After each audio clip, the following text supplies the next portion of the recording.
What's up, Cato? Going back, we're doing more of these movement demos, kind of breaking down movements, things to work on, form, all things considered here. So, we got our beautiful demo. So, Franny here. So, first thing first, we're talking thrusters today.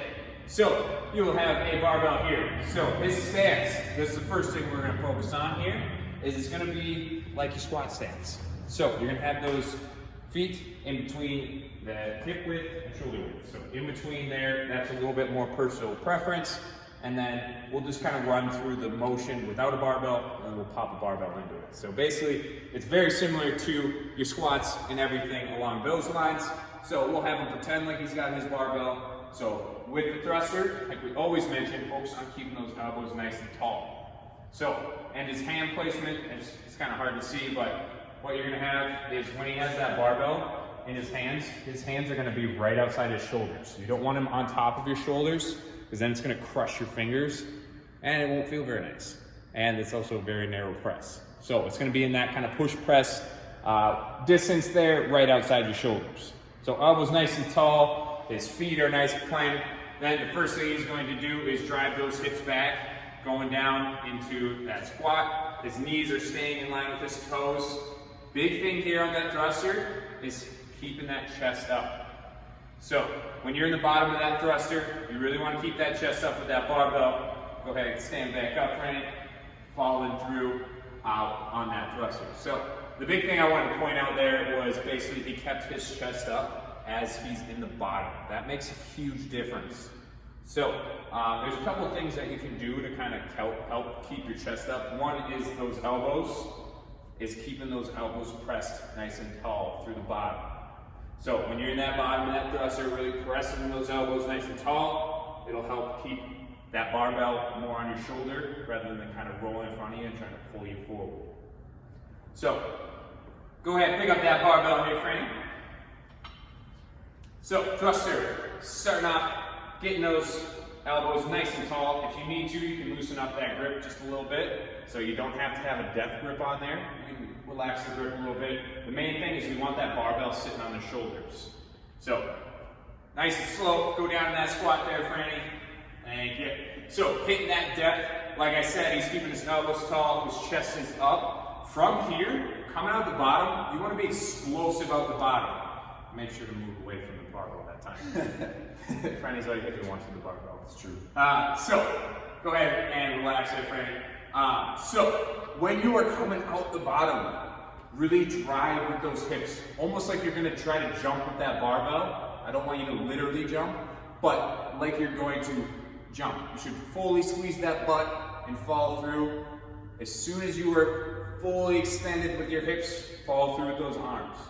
So with the thrusters, I see a lot of athletes tend to do a little pause in between there. So they kind of do like a front squat and then kind of pause here and then try to like press into it. You just stop all your power.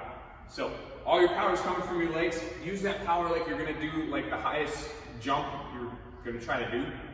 So really get vertical with it. So going down, I want you to really pop those hips into it. So go ahead, Franny, go down into the bottom and pop out of that. See, nice and explosive with his hips. He drives with his hips. That barbell is like a feather. So it just floats on up. So go ahead and do one where you do kind of a pause in the middle section. See how much more difficult that was? It was a lot more muscle fatigue. So really want to focus on the thruster. It's really driving those hips. So it's kind of an underlooked part of that thruster. So from there, we're going to kind of go with, hey, where do I breathe in this? Because it feels like you have this on your chest and it's close to your neck and you're squatting and all that. You don't want to hold your breath. So one, it's going to make everything way harder than it needs to be. Two, if you pass out, we have to deal with that. No one wants to deal with that. Go ahead and go into that front rack position. So he's going to go down into a squat. As he's kind of going down into a squat, that's where he's going to be breathing in. Then when he's coming back up, he's exploding out. So where he's going to exhale is right when his kind of bar is going in front of his face. So you're going to come down And then you can kind of breathe in as it's coming back down into that second rep, and exhaling out as that bar is passing his face. Thanks for the dramatic breathing. I don't know if you can probably hear, but anyway, if you just look at his mouth, you can tell. So, when he's going, you can put the bar down if you want. You're not hanging on to it that whole time. But where he's breathing is when he's starting here. So that first thruster, taking a breath in as he's going down. So nice big breath in, going down into that squat. And then as he's pressing through and exploding through, as that's coming across his face, right in this area, coming up that shoulders, that's where he exhales out.